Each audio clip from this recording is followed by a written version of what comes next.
Hello guys, welcome to our channel study with Samar. दोस्तों, इस channel पे हम लोगों ने एनसीईआरटी की श्रृंखला शुरू की है, तो जिसमें हम सबसे पहले जियोग्राफी देख रहे हैं। तो जियोग्राफी आप लोगों को पता होगा कि किसी भी एग्ज़ाम के दृष्टिकोण से जियोग्राफी एक महत्वपूर्ण सब्जेक्ट है। आप किसी भी एग्ज़ाम्स की तैयारी करते हैं, मान लें जैसे UPSC, state PCS, one day exams जैसे एसएससी, बैंक, रेलवे, आरओ, तो इन सब में आप देखेंगे कि जियोग्राफी का बहुत सारा क्वेश्चन पूछा जाता है। तो दोस्तों, आप लोगों को जो है जियोग्राफी में अगर आप अच्छा स्कोरिंग करना चाहते हैं तो आप प्लीज़ जियोग्राफी पे आप थोड़ा सा अपना फोकस करें। और इस चैनल पे हम लोगों ने बहुत अच्छे तरीके से जियोग्राफी पढ़ाई है। आप लोग यहाँ से अपने जियोग्राफी को अच्छे से मजबूत कर सकते हैं। और यह चैनल बिल्कुल फ्री है, आप सभी क्लासेज इस पे बिल्कुल फ्री देखेंगे। और ऐसा नहीं है कि हमने क्लासेस शुरू की है तो एक दो क्लासेस डालेंगे उसके बाद हम बंद कर देंगे, ऐसा बिल्कुल भी नहीं होगा। अगर हमने किसी भी क्लास का जो बुक सीरीज़ उठाया है तो वो हम पूरा का पूरा जो है ख़त्म करेंगे और आप लोगों को जो है इसका पीडीएफ भी प्रोवाइड कराएंगे। और अन्य चैनलों की तरह हम ये नहीं करेंगे कि पहले जो है आप लोगों को क्लासेस दे देंगे उसके बाद पीडीएफ प्रोवाइड कराएंगे। हम आपको पहले पीडीएफ प्रोवाइड कराएंगे अपने टेलीग्राम चैनल पे, ताकि जो है उसके बाद आप वहाँ से अपना पीडीएफ डाउनलोड कर लें और उसके बाद जो है क्लासेस करें, जिससे आपको अच्छे तरीके से चीज़ें समझ में आएँ। तो आप लोग मेरे टेलीग्राम चैनल को ज्वाइन कर लें। टेलीग्राम चैनल का नाम है स्टडी विद समर। आप टेलीग्राम चैनल पे जाइए, वहाँ पे सर्च करेंगे स्टडी विद समर से तो आपको चैनल मिल जाएगा और वहाँ से आप जो है पीडीएफ डाउनलोड कर लेंगे। और इसमें हम लोग सबसे पहले देख रहे हैं जो है क्लास सिक्स में जो है अगर बुक की बात करें तो ये जो है पुरानी जो है एनसीईआरटी है। इसका नाम है जो है पृथ्वी हमारा आवास।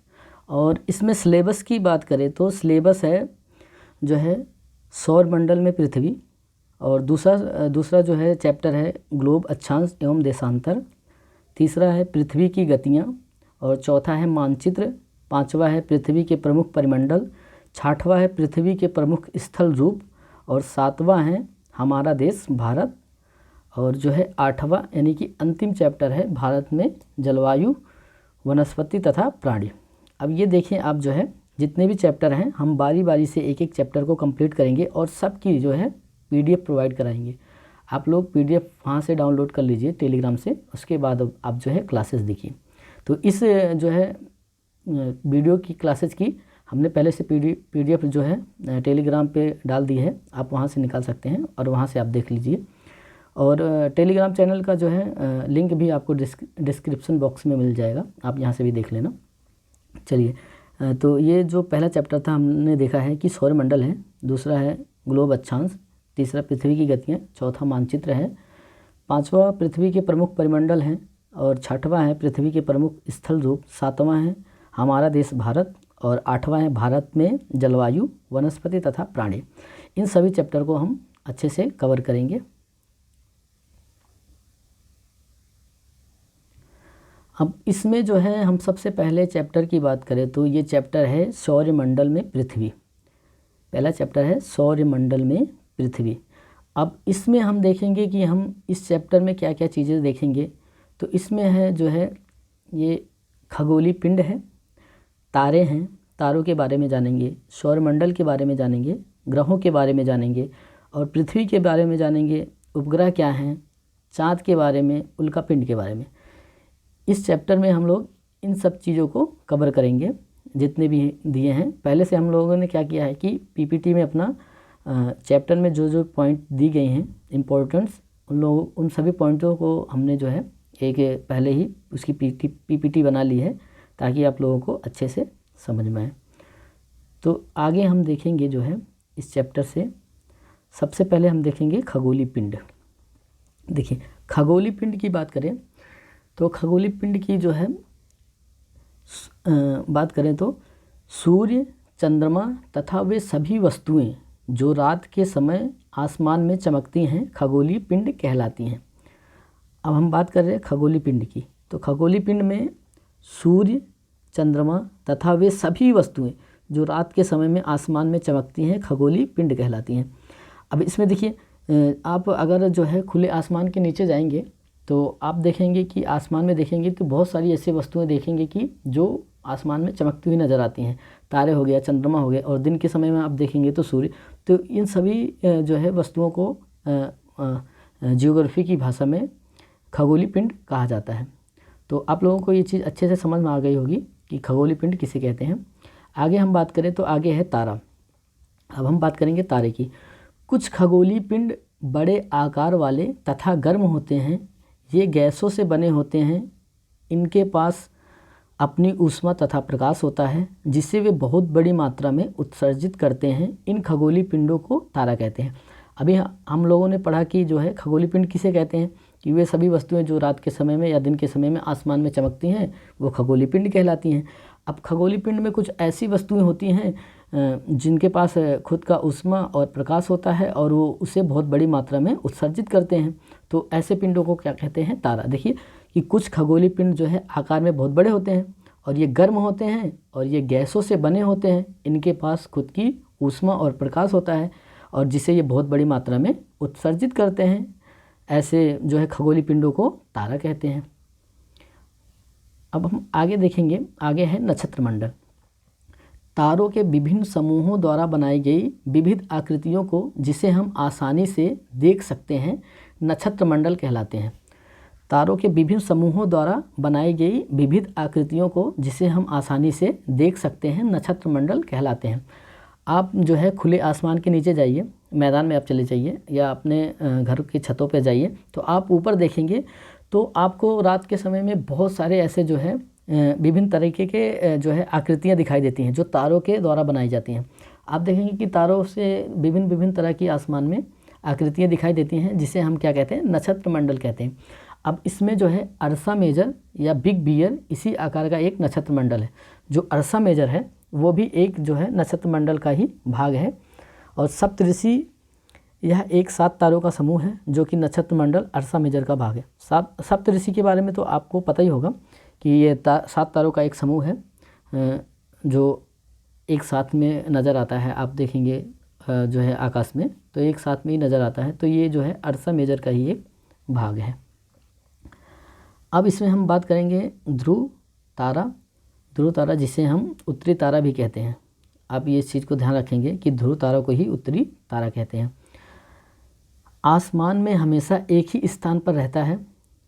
ध्रुव तारा जो है आसमान में हमेशा एक ही स्थान पर रहता है। सप्तऋषि की सहायता से ध्रुव तारे की स्थिति को जान सकते हैं। अब यहाँ देखिए हम आपको एक्सप्लेन करके दिखाते हैं कि देखिए ये जो है ये सप्तऋषि हैं।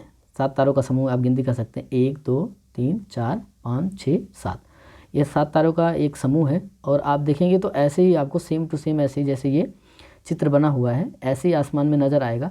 और इसके बिल्कुल सीधे ऊपर देखेंगे यानी कि उत्तर दिशा में, आपको पता है कि जो है चार्ट में, अभी एक सेकंड मैं आपको बताता हूँ कि देखें आप चार्ट में देखेंगे या जो है मैप में देखेंगे तो आपको ऐसे दिशा निर्धारित की गई है। उसमें ये जो है ये उत्तर हो गया यानी कि नॉर्थ हो गया, और ये हो गया साउथ, ये हो गया ईस्ट और ये हो गया वेस्ट। ठीक है, तो आप ये इस चीज़ को ध्यान रखेंगे कि अगर जैसे आप खड़े होते हैं तो आप मान के चलिए जो आपका सर है वो नॉर्थ होगा और जो आपका पैर होगा वो साउथ होगा।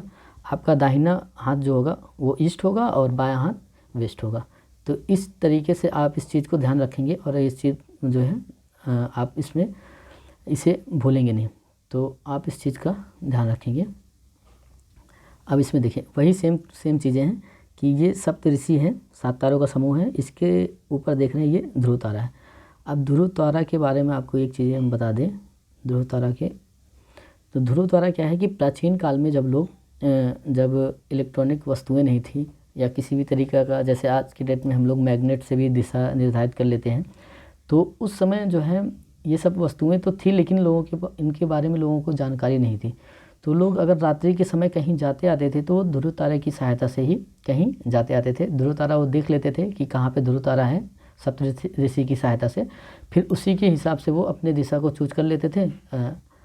उसके बाद जो है आसानी से अपना कहीं आना जाना जहाँ होता था वो आते जाते थे। तो प्राचीन काल में ध्रुव तारे का बहुत महत्व था। उसके आगे हम देख रहे हैं ग्रह। कुछ खगोलीय पिंडों में अपना प्रकाश व ऊष्मा नहीं होता। वे तारों के प्रकाश से प्रकाशित होते हैं, ऐसे पिंडों को ग्रह कहते हैं। अब अभी कुछ देर पहले हमने पढ़ा खगोलीय पिंडों के बारे में, जिसे जो तारा था, तो तारे क्या थे कि उनके पास खुद का ऊष्मा और खुद का प्रकाश होता है और वो जो है उसे बहुत बड़ी मात्रा में उत्सर्जित करते हैं। लेकिन कुछ ऐसे भी पिंड होते हैं जिनके पास ना तो प्रकाश होता है ना ऊष्मा होता है, वो बल्कि वो तारों के प्रकाश से प्रकाशित होते हैं। उन्हें क्या कहते हैं? ग्रह। जैसे आप देखेंगे एग्जाम्पल के तौर पे आप पृथ्वी ले लीजिए, तो यहाँ पे आप देखेंगे तो इसमें किसी भी तरीके की तो ऐसी ऊष्मा होती नहीं कि, और ना ही ये इसमें किसी भी तरीके का प्रकाश होता है, बल्कि ये जो है तारों या सूर्य के प्रकाश के द्वारा जो है प्रकाशित होता है, इसलिए जो है यह एक ग्रह है। तो इसमें आगे देखेंगे बृहस्पति, शनि तथा यूरेनस के चारों ओर छल्ले हैं। ये छल्ले विभिन्न पदार्थों के असंख्य छोटे छोटे पिंडों से मिलकर बने हैं। अगर ये चीज़ आपको समझ में भी नहीं आ रहा तो इससे आप ज़्यादा फोकस ना करें, आगे आप इस चीज़ को समझ जाएंगे कि ये क्या चीज़ कह रहा है। तो आगे देखते हैं हम। ये देखिए आप, अब यहाँ हम थोड़ा आपको जो है इस चित्र के माध्यम से बताएंगे कि जो आठों ग्रह हैं, आठों जो ग्रह हैं वो जो है कैसे जो है याद रखना है आपको।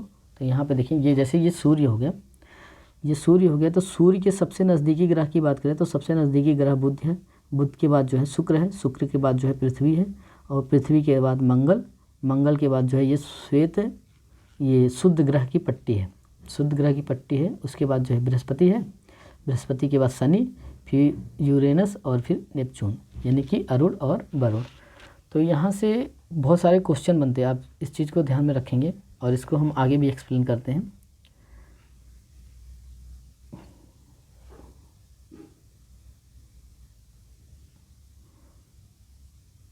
ये देखें, यहाँ पे बहुत सारे फैक्ट्स हैं, तो आप इन जो फैक्ट्स हैं, जितने भी फैक्ट्स हैं, ये आपको याद कर लेना है कि ये जो है एग्ज़ाम्स में बहुत बार पूछा जाता है कि कौन सा ग्रह जो है सूर्य का कितने दिनों में चक्कर लगाता है, कौन सा ग्रह सबसे ज़्यादा तेज़ गति से जो है घूर्णन करता है।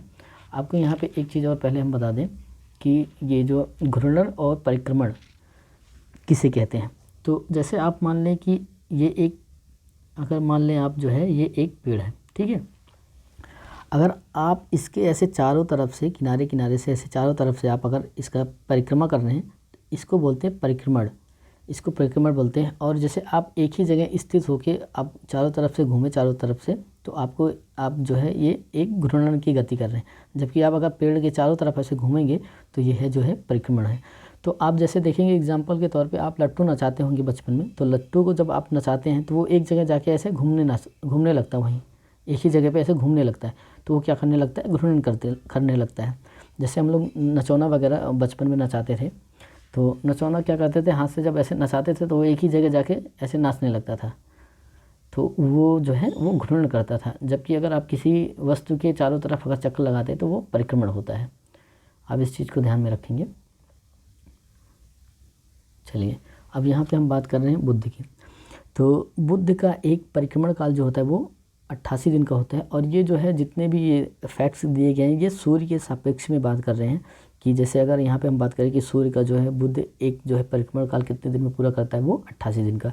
और अगर घूर्णन की बात करें कि एक घूर्णन वो अपने अक्ष पे कितने दिन में पूरा करता है, तो वो जो है 59 दिन का होता है। शुक्र का एक परिक्रमण काल जो होता है 255 दिन का होता है, और शुक्र का एक घूर्णन काल जो है वो 243 दिन का होता है। पृथ्वी का एक परिक्रमण काल जो है 365 दिन का होता है, और पृथ्वी का एक घूर्णन काल 1 दिन का होता है। पृथ्वी का सबसे नज़दीकी ग्रह शुक्र है, और मंगल का एक परिक्रमण काल जो है 687 दिन का होता है। मंगल का एक घूर्णन काल जो है 1 दिन पृथ्वी के समान होता है। देखिए आप यहाँ पे, पृथ्वी भी 1 दिन में पूरा अपना एक घूर्णन पूरा कर लेता है, और जो है मंगल भी अपना एक घूर्णन जो है वो 1 दिन में पूरा करता है, इसलिए ये जो है इसका घूर्णन काल जो है पृथ्वी के समान माना जाता है। बृहस्पति का एक परिक्रमण काल जो है 11 साल 11 महीने का होता है, और बृहस्पति का एक घूर्णन काल जो है वो 9 घंटे 56 मिनट का होता है। बृहस्पति के पास उपग्रहों की संख्या की बात करें तो वो 16 है, और शनि का एक परिक्रमण काल जो है वो 29 साल 5 महीने का है। शनि के पास उपग्रहों की संख्या जो है वो 30 से अधिक है, और यूरेनस के पास जो है एक परिक्रमण काल जो है वो, यूरेनस का एक परिक्रमण काल जो है वो 84 वर्ष का है लगभग, और शनि का एक घूर्णन काल जो है वो 17 घंटे का है। शनि के पास उपग्रहों की संख्या बात करें तो वो लगभग 17 के बराबर है, और नेपच्यून की बात करें तो उसके परिक्रमण काल की बात करें तो 184 वर्ष है। नेपच्यून का घूर्णन काल लगभग 16 घंटे का होता है और नेपच्यून के पास उपग्रहों की संख्या लगभग 8 है। अगर बात करें सूर्य का सबसे नज़दीकी ग्रह तो वो बुध है, और सूर्य से सबसे दूर ग्रह की बात करें तो वो नेपच्यून है। सूर्य का एक परिक्रमण काल जो है सबसे ज़्यादा समय लगाने वाला ग्रह की बात करें तो नेपच्यून है, क्योंकि ये सूर्य के सबसे दूर है, इसलिए जो है इसको सबसे ज़्यादा समय लगता है। सूर्य का एक परिक्रमण काल में सबसे कम समय लगाने वाला ग्रह जो है वो बुध है, और सूर्य का सबसे धीमी घूर्णन काल में एक चक्कर पूरा करने वाला ग्रह शुक्र है। सूर्य का सबसे तेज घूर्णन करने वाला ग्रह बृहस्पति है। पृथ्वी के पास एक उपग्रह है जिसे चंद्रमा कहते हैं। मंगल के पास 2 उपग्रह हैं। सबसे ज़्यादा उपग्रह की बात करें तो बृहस्पति के पास है, और सबसे कम उपग्रह की बात करें तो बुध और शनि, इसमें जो है थोड़ा सा डिबेट है। और शुद्ध ग्रह पट्टी के अंदर के सभी ग्रह आंतरिक ग्रह तथा शुद्ध ग्रह पट्टी के बाहर के सभी ग्रह जो है बाह्य ग्रह कहलाते हैं। आंतरिक ग्रह चट्टानों से बने हैं व बेल्ट के अंदर हैं, और बाह्य ग्रह जो है वो तरल पदार्थ व गैस पदार्थों से मिलकर बने हैं, ये जो है बेल्ट के बाहर है। अब यहाँ देखिए हम आपको अच्छे से एक्सप्लेन करते हैं। बहुत सारे फैक्ट्स आपको याद करने की ज़रूरत नहीं है, यहीं से आपके जो है क्लियर हो जाएंगे। जैसे देखिए आप, ये सूर्य है, ये सूर्य है। अब आप जो है देखेंगे सूर्य से सबसे नज़दीक ग्रह कौन सा है, ये बुध है। आप ये इस चीज़ को ध्यान में रखेंगे कि ये जितने भी ग्रह हैं सबके नाम जो है हमारे जो साप्ताहिक दिनों के नाम के आधार पे पड़े हुए हैं। तो जैसे बुध हो गया, शुक्र हो गया, और जो है मंगल, शनि, बृहस्पति, ये सब जो है हमारे साप्ताहिक दिनों के नाम से पड़े हैं। तो इसको हम याद करने की आप लोगों को एक आसान सी ट्रिक बताएंगे, जिससे आप लोग जो है आसानी से ट्रिक के माध्यम से आसानी से याद कर सकते हैं। आपको बिल्कुल जोर नहीं देना है, बस आराम से बिल्कुल थोड़ा सा वीडियो पे आप ध्यान देंगे तो आपको बिल्कुल आसानी से समझ में आ जाएगा। जैसे आप किसी भी ग्रह की बात करें, जैसे आप सूर्य के सबसे नज़दीकी ग्रह की बात करें बुध है, तो बुध फिर अगला जो उसका दिन पड़ेगा उसको एक दिन छोड़ के फिर उसके अगले दिन जो आएगा उस नाम से उसके बाद का ग्रह होगा। जैसे हम बुध की बात करें, ये बुध हो गया सूर्य के सबसे नज़दीक ग्रह। अब इसके बाद जो है बुध के बाद अगर बात करें तो अगला दिन क्या आएगा, बृहस्पति। तो बृहस्पति को हमको छोड़ देना है, क्योंकि एक दिन छोड़ के अगले दिन की हम बात करें तो एक दिन छोड़ देंगे, बुध के बाद बृहस्पति छोड़ देंगे तो क्या आ जाएगा, शुक्र। यानी कि उसके बाद कौन सा ग्रह आ जाएगा, शुक्र आ जाएगा। अब शुक्र के अगले ग्रह की बात करें तो शुक्र के बाद कौन सा दिन आएगा, शनि। तो शनि हम छोड़ देंगे, फिर उसके बाद जो आएगा रवि, यानी कि रविवार। तो रविवार पे हम ये ध्यान रखेंगे कि हम रविवार पे ये छुट्टी पृथ्वी पे रहेंगे, यानी कि छुट्टी रहती तो हम कहाँ रहेंगे, पृथ्वी पे रहेंगे। उसके बाद ये हो गया रविवार। अब रविवार के बाद अगले दिन की बात करें तो वो जो है सोमवार। तो सोमवार को हम छोड़ देंगे, उसके अगले दिन को लेंगे। एक दिन छोड़ के एक दिन हम ले रहे हैं, तो फिर यानी कि रविवार के दिन अगर हम पृथ्वी पे थे तो सोमवार को छोड़ दिए तो फिर यानी कि मंगलवार को हम मंगल ग्रह पे होंगे, यानी कि अगला ग्रह कौन सा होगा, मंगल। उसके बाद हमें यहाँ एक बात थोड़ी सी याद रखनी है कि ये जो उसके बाद एक शुद्ध ग्रह की पट्टी है, इस चीज़ को आप याद रखेंगे। इसके बारे में भी हम आपको बता रहे हैं थोड़ा सा और इसके बारे में। यहाँ पे हम देख लीजिए मंगल आ गया। अब मंगल के बाद अगला दिन कौन सा होगा, बुध को छोड़ देना, अगला दिन क्या हो गया, बृहस्पति, यानी कि अगला ग्रह कौन सा हो गया, बृहस्पति। और फिर इसके बाद अगला दिन छोड़ देंगे, बृहस्पति का अगला दिन छोड़ेंगे यानी कि शुक्र, उसके अगले दिन को ले लेंगे शनि, यानी कि अगला ग्रह कौन सा हो गया, शनि। अब ये चीज़ आपको बहुत आसानी से समझ में आ गई होगी कि जैसे एक दिन जो हम ले रहे हैं उसके अगले दिन छोड़ के उसका अगला दिन जो है जो पड़ रहा है उसी नाम से जो है अगला उसके बाद का ग्रह पड़ रहा है। यानी कि जैसे बुध हो गया, बुध का अगला दिन छोड़ के अगला दिन देखेंगे तो शुक्र हो गया, और शुक्र का अगला दिन जो है शनि है, शनि को छोड़ दिए तो रविवार हो गया। रविवार को यानी कि याद रखना आपको यहाँ पे थोड़ा सा कि आप रविवार को कहाँ रहेंगे, पृथ्वी पे। उसके बाद रविवार हो गया। अब फिर रविवार का अगला दिन छोड़ देंगे, यानी कि सोमवार छोड़ देंगे, फिर मंगल आ जाएगा। तो यानी कि पृथ्वी के बाद कौन सा ग्रह हो गया, मंगल। अब मंगल के बाद जो है हम याद रखेंगे कि शुद्ध ग्रह की पट्टी है। उसके बाद फिर जो है मंगलवार के बाद अगला दिन छोड़ देंगे बुधवार छोड़ेंगे, उसके बाद अगले दिन को देखेंगे तो वो बृहस्पति होगा। तो यानी कि अगला ग्रह कौन सा हो गया, बृहस्पति। अब बृहस्पति का अगला दिन हम छोड़ेंगे, यानी कि शुक्रवार छोड़ देंगे तो उसके बाद कौन सा दिन आएगा, शनि। तो ये हो गया हमारा शनि। अब उसके बाद हम ध्यान रखेंगे 2 और ग्रह हैं, अरुण, जिसको बोलते हैं अरुण और वरुण, ठीक है। तो उसके बाद ये लास्ट में दोनों ग्रह हैं, पहले अरुण फिर उसके बाद वरुण। अब इसमें थोड़ा सा आपको और एक चीज़ हम बता दें शुद्ध ग्रह पट्टी के बारे में। देखिए ये जो शुद्ध ग्रह पट्टी है, ये जो शुद्ध ग्रह की पट्टी है, इसके अंदर के जितने भी ग्रह हैं, इसके जो अंदर के ग्रह हैं, ये जो है ठोस चट्टानों से मिलकर बने हैं और इनको जो है आंतरिक ग्रह कहते हैं। यहाँ से क्वेश्चन पूछ सकता है कि आंतरिक ग्रह किसे कहते हैं, तो जो शुद्ध ग्रह की पट्टी है उसके अंदर के सभी ग्रहों को क्या कहते हैं, आंतरिक ग्रह। और उसके बाद उसके बाहर के जो ग्रह बचते हैं उनको क्या बोलेंगे, ये आंतरिक हो गया तो जाहिर सी बात है कौन सा हो जाएगा, बाह्य, यानी कि ये बाह्य ग्रह हो गए। और ये चट्टानों से मिलकर बने हैं और ये क्या है, ये तरल पदार्थ और गैसों से मिलकर बने हैं। इस चीज़ को आपको ध्यान रखना है कि तरल पदार्थ और किससे, गैसों से मिलकर बने हैं। तो आपको यहाँ से जो है ये चीज़ क्लियर हो गया होगा कि कैसे हमें किसी भी चीज़ का नाम कैसे याद करना है, कि कौन सा सूर्य के सबसे नज़दीक है, कौन सबसे दूर है, और कौन जो है सूर्य का सबसे कम समय में चक्कर लगाएगा। तो आपको इस बात को भी याद रखना है कि जो ग्रह नज़दीक होगा, जाहिर सी बात है, तो वो सबसे पहले चक्कर लगाएगा। अब इसमें देखें जैसे बुध है, तो बुध बिल्कुल सूर्य के पास है, तो जाहिर सी बात है इसका चक्कर ये भी यही जल्दी पूरा करेगा। और फिर उसके बाद अगर बात करें तो शुक्र, तो शुक्र जो है, शुक्र उसके बाद है तो वो उसके बाद चक्कर पूरा कर लेगा। तो इस तरह से अगर दूरी की बात करें तो सबसे दूर कौन सा है, नेपच्यून, यानी कि वरुण। और उसके बाद सबसे पास की ग्रह की बात करें तो वो बुध है। यहाँ पे ऐसे भी क्वेश्चन उठते हैं कि सूर्य से सबसे नज़दीकी ग्रह कौन सा है, तो वो बुध हो गया, और सूर्य से सबसे दूर का ग्रह कौन सा हो गया, तो वरुण हो गया, नेपच्यून।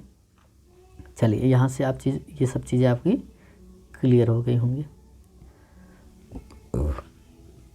सॉरी, हाँ दोस्तों, आप इस चीज़ का ध्यान रखेंगे कि आपको इस चैनल पे सभी चीज़ें बहुत अच्छे तरीके से समझाई जाएंगी। तो आप प्लीज़ इस चैनल को सब्सक्राइब कर लें, और चैनल आपको पसंद लगे, अच्छा लगे जो है, तो वो आप लाइक भी कर सकते हैं और शेयर करें अपने दोस्तों के बीच में। जो पढ़ने लिखने वाले लड़के हैं, जो पढ़ना चाहते हैं, तो उनको आप शेयर करें, जिससे वो जो है अपनी पढ़ाई कंप्लीट कर सके। और ये बिल्कुल फ्री है, तो इसमें किसी भी तरीके का कोई चार्ज देना नहीं है।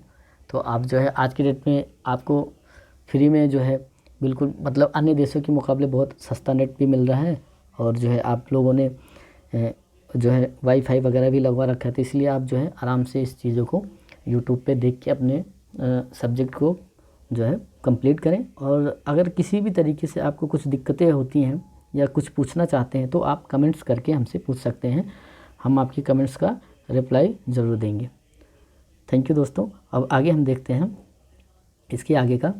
तो इसके आगे है सौरमंडल। सौरमंडल की बात करें तो सौर्य शब्द का अर्थ है सूर्य से संबंधित, इसलिए सूर्य के परिवार को सौरमंडल कहते हैं। सौर शब्द का अर्थ क्या है, सूर्य। तो सूर्य से संबंधित, इसलिए सूर्य के परिवार को क्या कहते हैं, सौरमंडल कहते हैं। सौर शब्द का अर्थ है सूर्य से संबंधित, इसलिए जो है सूर्य के परिवार को क्या कहते हैं, सौरमंडल, अंग्रेजी में सोलर सिस्टम कहा जाता है। अब आप लोगों ने आर्यभट्ट के बारे में तो सुना ही होगा, आर्यभट्ट के बारे में आप लोगों ने सुना होगा। तो ये आर्यभट्ट जो हैं, ये प्राचीन भारत के प्रसिद्ध खगोल शास्त्री थे। इन्होंने जो है कहा था कि सभी ग्रह तथा चंद्रमा परावर्तित सूर्य प्रकाश के कारण जो है चमकते हैं। और इन्होंने ये चीज़ बहुत पहले ही बता दी थी कि जो है सभी ग्रह और चंद्रमा जो है परावर्तित, यानी दूसरे के प्रकाश से जो है प्रकाशित होते हैं। अब इसके बाद हम देखेंगे जो है सौर्य परिवार। सौर्यमंडल सूर्य, आठों ग्रह, सौरमंडल सूर्य, आठों ग्रह, उपग्रह तथा कुछ अन्य खगोलीय पिंड जैसे क्षुद्र ग्रह एवं उल्का पिंड मिलकर सौरमंडल का निर्माण करते हैं। उसे हम सौर परिवार का नाम देते हैं। सौरमंडल में जैसे सौर परिवार किसे कहते हैं, सौरमंडल सूर्य, आठों ग्रह, उपग्रह तथा कुछ अन्य खगोलीय पिंड जैसे क्षुद्र ग्रह और उल्का पिंड से मिलकर सौर मंडल का निर्माण होता है, और उसे हम जो है सौर परिवार का नाम देते हैं। अब इसमें आगे बात करेंगे सूर्य। तो सूर्य जो है सौरमंडल के केंद्र में स्थित है। यह बहुत बड़ा है, अत्यधिक गर्म होता है, अत्यधिक गर्म है और गैसों से बना है। इसका खिंचाव बल सौरमंडल को बांधे रखता है। सूर्य का जो खिंचाव बल है, जिसे अपकेंद्र बल कहते हैं, जो अपनी तरह खींच के रखता है, उसे अपकेंद्र बल कहते हैं।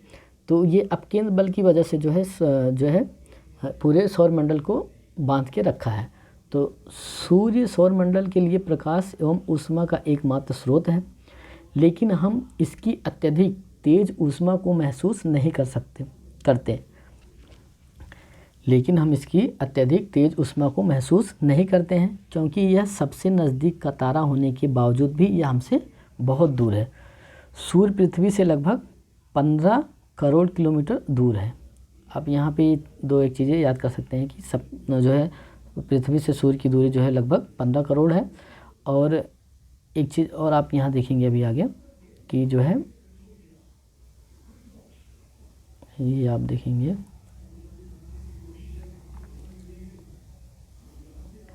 ये हो गया।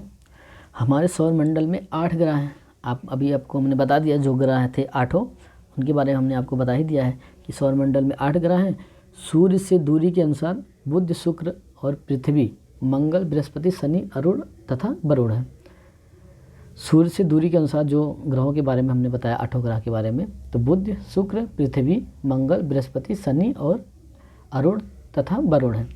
शुक्र को पृथ्वी का जुड़वा ग्रह माना जाता है, क्योंकि इसका आकार तथा आकृति लगभग पृथ्वी के समान है। शुक्र को पृथ्वी का, अगर यहाँ से क्वेश्चन पूछे कि पृथ्वी का जुड़वा ग्रह किसे माना जाता है, तो शुक्र को माना जाता है। क्यों माना जाता है? क्योंकि इसका आकार लगभग जो है वो पृथ्वी के समान है।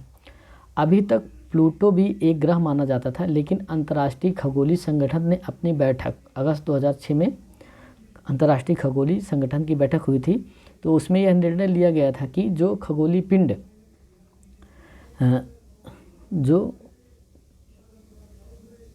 यह निर्णय लिया गया था कि कुछ समय पहले खोजे गए अन्य खगोलीय पिंड जैसे सिरस तथा प्लूटो, इनको जो है बौना ग्रह कहा जा सकता है। तो इसलिए जो है इनको अब बौना ग्रह माना जाता है। सूर्य से दूरी के हिसाब से पृथ्वी तीसरा ग्रह है। आकार में यह 5वां सबसे बड़ा ग्रह है। यह ध्रुवों के पास थोड़ी चपटी है। यही कारण है कि इसके आकार को भू आभ कहा जाता है। भू आभ का अर्थ होता है कि पृथ्वी के समान आकार। पृथ्वी पर जीवन के लिए सभी आवश्यक वस्तु मौजूद है। जीवन के लिए अनुकूल परिस्थितियाँ संभवतः मौजूद है। जैसे हमें जीवन के लिए जो है हवा, पानी और एक समान जो है तापमान चाहिए होता है हमारे शरीर के लिए, तो वो जो है पृथ्वी पे ही संभव है। इसलिए जो है यहाँ पे जीवन संभव है। अब आगे देखेंगे हम जो है अंतरिक्ष से देखने पर पृथ्वी नीले रंग का दिखाई देता है, क्योंकि इसके 2/3 भाग पर पानी है, इसलिए इसे नीले ग्रह कहा जाता है। तो आप लोगों को पता होगा कि पृथ्वी जो है, पृथ्वी के 2/3 हिस्से में पानी है, और पानी अधिक होने की वजह से जो है जब आप आसमान में अंतरिक्ष से देखेंगे पृथ्वी की तरफ नीचे, तो ये जो है पूरा नीला नीला कलर का दिखाई देता है, इसलिए इसे जो है नीला ग्रह कहा जाता है। तो आप यहाँ इस चीज़ को ध्यान रखेंगे कि नीला ग्रह कौन सा है? पृथ्वी। प्रकाश की गति लगभग 3 लाख किलोमीटर पर सेकंड है। इसके बावजूद भी सूर्य के प्रकाश को पृथ्वी तक पहुँचने में लगभग 8 मिनट का समय लगता है। अब आप इस चीज़ को ध्यान रख सकते हैं कि सूर्य हमारे पृथ्वी से कितना दूर है। जबकि प्रकाश की गति की बात करें तो 3 लाख किलोमीटर पर सेकंड है। इसके बाद भी सूर्य की रोशनी पृथ्वी तक पहुंचने में कितना मिनट लग जाता है? 8 मिनट का समय लग जाता है। तो आप अंदाज़ा लगा सकते हैं कि सूर्य जो है पृथ्वी से कितनी दूरी पे है। चंद्रमा का व्यास पृथ्वी के व्यास से केवल 1/4 है। यह हमसे लगभग 3,84,400 किलोमीटर दूर है।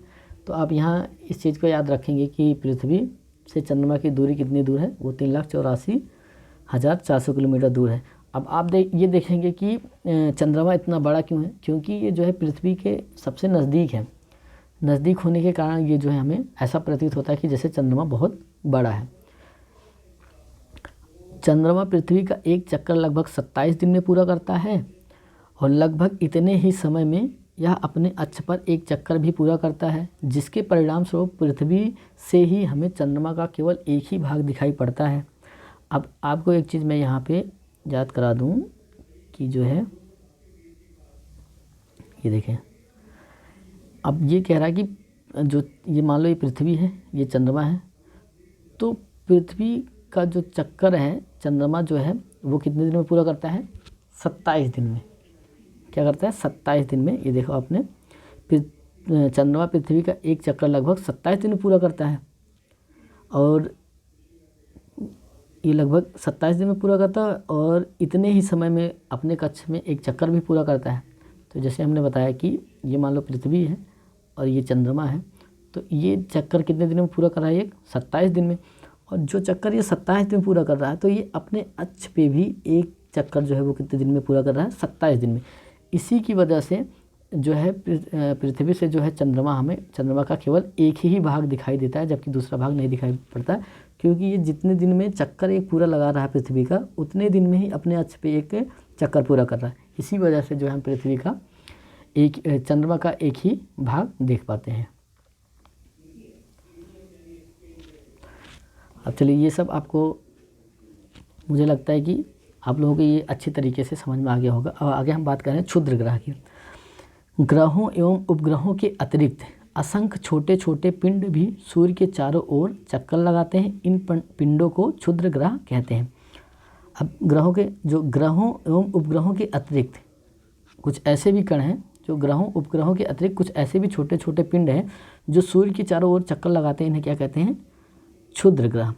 ये मंगल एवं बृहस्पति की कक्षाओं के बीच पाए जाते हैं, जो कि बहुत वर्ष पहले विस्फोटक के बाद ग्रहों से टूटकर अलग हो गए हैं। ये पहले ये भी ग्रहों का एक हिस्सा हुआ करते थे, लेकिन वहाँ पे जब ऐसा माना जाता है कि जब अंतरिक्ष में विस्फोट हुआ तो ये ग्रहों से टुकड़े, छोटे छोटे जो टुकड़े हैं, ये टूट गए और जो है ये मंगल और बृहस्पति की कक्षाओं के बीच में जो है चक्कर लगा रहे हैं सूर्य का। तो आप इस चीज़ का ध्यान रखेंगे कि अगर यहाँ से ये क्वेश्चन पूछा जाए कि जो है जो क्षुद्र ग्रह हैं वो किन किन ग्रहों के बीच में जो है चक्कर लगाते हैं, तो ये मंगल और बृहस्पति की कक्षाओं के बीच में जो है चक्कर लगाते हैं। अब हम बात करेंगे उल्कापिंड। सूर्य के चारों ओर चक्कर लगाने वाले पत्थरों के छोटे छोटे टुकड़ों को उल्कापिंड कहते हैं। सूर्य के चारों ओर जो छोटे छोटे पत्थरों के छोटे छोटे जो टुकड़े होते हैं, जो उनका चक्कर लगा रहे हैं सूर्य का, तो उसको क्या कहते हैं? उल्कापिंड। कभी कभी उल्कापिंड पृथ्वी के इतने नज़दीक आ जाते हैं कि इनकी स्थिति पृथ्वी पर गिरने की हो जाती है। आप सुनते होंगे कि न्यूज़ वगैरह में या बहुत बार ऐसी घटनाएं हुई कि उल्कापिंड जो है पृथ्वी पर गिर जाते हैं। तो ये क्या कैसे होता है कि ये जो पृथ्वी का गुरुत्वाकर्षण बल है, उल्कापिंड जो है वो सूर्य का चक्कर लगाते ये पृथ्वी के इतने नज़दीक आ जाते हैं कि जो पृथ्वी का गुरुत्वाकर्षण बल के कारण ये पृथ्वी की तरफ जो है कि पृथ्वी की ओर खिंचाव इनका बढ़ता है, जिसकी वजह से ये पृथ्वी पर गिर जाते हैं और जिसकी वजह से ये हमें पता चलता है कि उल्कापिंड जो है पृथ्वी पर गिरा है। तो आपने जो है अभी एक सेकंड, तो ये उल्कापिंड के बारे में आपने देख लिया। अब इसके बाद जो है ये आपका चैप्टर जो है कंप्लीट हुआ और यहाँ पे आपको जो है 3 छोटे छोटे क्वेश्चन दिए गए हैं। आप जो है इसे लिखने का अभ्यास करें और इसको संक्षेप में लिखना है, बहुत बड़े नहीं हैं। आपको छोटे छोटे आंसर देने हैं कि ग्रहों और तारों के में क्या अंतर है, ग्रहों और तारों के बीच में क्या अंतर है। और दूसरा क्वेश्चन है सौरमंडल से आप क्या समझते हैं। तीसरा है हम हमेशा चंद्रमा का एक ही भाग क्यों देख पाते हैं, इसका आंसर लिखना है। तो ग्रहों और तारों के बीच में हमने आपको बता ही दिया कि जो ग्रह हैं इनके पास खुद का ऊष्मा और प्रकाश नहीं होता, ये तारों के ऊष्मा और प्रकाश की वजह से प्रकाशित होते हैं, जबकि तारों के पास जो है खुद के ऊष्मा और प्रकाश होता है और ये जो है उसे बहुत बड़ी मात्रा में उत्सर्जित करते हैं। सौरमंडल के बारे में भी बता दिया, चंद्रमा के बारे में ही बता दिया कि चंद्रमा जो है 27 दिन में एक चक्कर भी पूरा करता है पृथ्वी का और उतने ही समय में अपने अक्ष पे भी एक चक्कर पूरा करते हैं। इसी वजह से जो है हम चंद्रमा का एक ही भाग देख पाते हैं। तो दोस्तों, मैं आशा करता हूँ आप लोगों को ये जो है सेशन बहुत अच्छा लगा होगा। ये वीडियो क्लासेज आपको बहुत अच्छी लगी होगी। तो आप प्लीज़ जो है इसे जो है लाइक शेयर सब्सक्राइब ज़रूर करें जो है। Thank you so much.